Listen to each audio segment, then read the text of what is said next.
All right, today we are diving into what is, no exaggeration, one of the most vivid, shocking, and theologically packed passages in the entire Bible, the opening of Ezekiel chapter 16.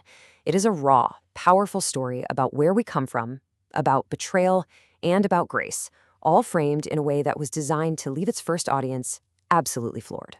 So to really get the weight of this message, you have to know where it's all happening. The year is around 592 BC. The prophet Ezekiel, he's not in Jerusalem. He's in exile, living in Babylon, speaking to a community that's already been ripped from their homes. And back in Judah, Jerusalem is still standing, but just barely. It's hanging by a thread, just teetering on the edge of total disaster. And that context is everything, because this isn't a history lesson. It's a desperate, last-chance wake-up call. And that's exactly why the language is so intense. This whole prophecy is meant to be a shock to the system. It's a full-on assault against any lingering pride or self-righteousness that people might be clinging to. It's designed to make them face a reality they've been trying so hard to ignore. Okay, let's get into the text itself, starting with verses 1 and 2. Right off the bat, the prophecy doesn't open with a gentle warning. Nope, it opens with what is basically a legal summons. It's God giving Ezekiel a direct command to act like a prosecutor, and the city of Jerusalem is the one on trial. And you gotta catch the specific wording here in verse 2. God doesn't just say, hey, go tell Jerusalem about her sins. He says, cause Jerusalem to know them. This is all about forcing a deep, undeniable self-awareness.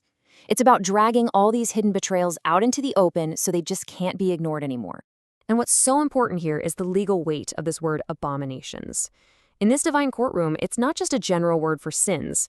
It refers to specific capital crimes against God's covenant. We're talking idolatry, betrayal, and embracing the very pagan practices that God told them to reject. Ezekiel is basically standing up and reading out the formal charges. And that leads us right to the heart of the prosecution's case in verse 3. And I'm telling you, this is probably the most shocking and insulting statement in the entire chapter. It's aimed directly at the core of Jerusalem's whole identity. So in verse 3, God says your origin and your birth are of the land of Canaan. Your father was an Amorite and your mother a Hittite. Now let's be clear, this wasn't God denying their physical family tree from Abraham. It was a spiritual charge. See, the Amorites and Hittites were infamous for their corruption. God is basically saying, you don't act like Abraham's kids. You act like the children of the pagan cultures I told you to get rid of. Your character, not your bloodline, is who you really are. You know, this just perfectly illustrates a principle you see all through the Bible. Centuries later, Jesus makes an almost identical point to the Pharisees in John chapter 8. He looks at them and says their real father isn't Abraham, it's the devil, because their actions, their desire to murder him, mirrors the devil's character. It's a powerful idea. In the Bible, your spiritual parentage is all about who you act like. So let's move on to verses 4 and 5 and see how this argument just keeps building. After attacking their spiritual DNA, the prophecy shifts to one of the most raw and unforgettable metaphors in all of Scripture, the city of Jerusalem as an abandoned, completely neglected baby. Verse 4 walks through all the normal things you do for a newborn in the ancient world, but with a horrifying twist. Jerusalem got none of it.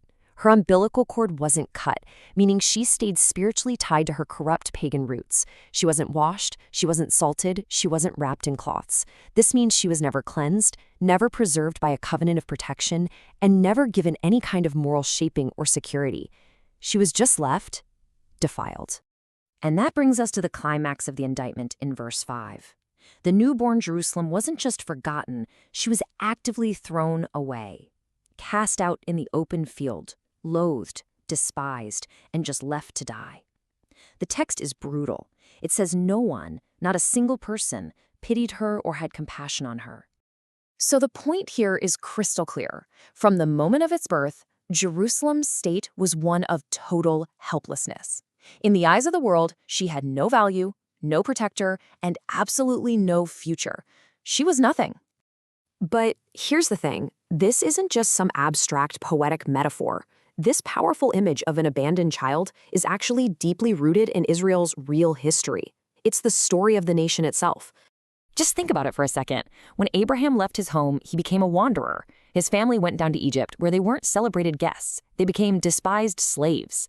For hundreds of years, they were oppressed, disposable, a totally unwanted people in a foreign land.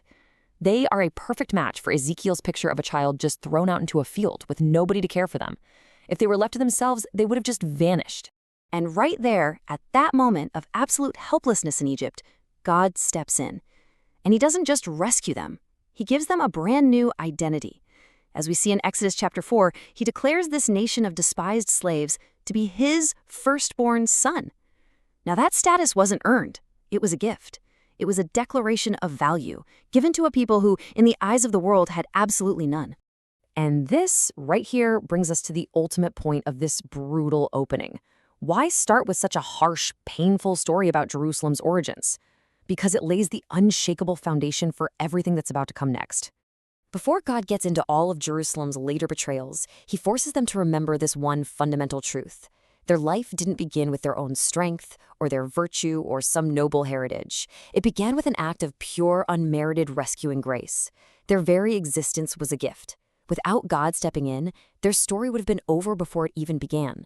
And so, this ancient prophecy leaves all of us with a really profound question.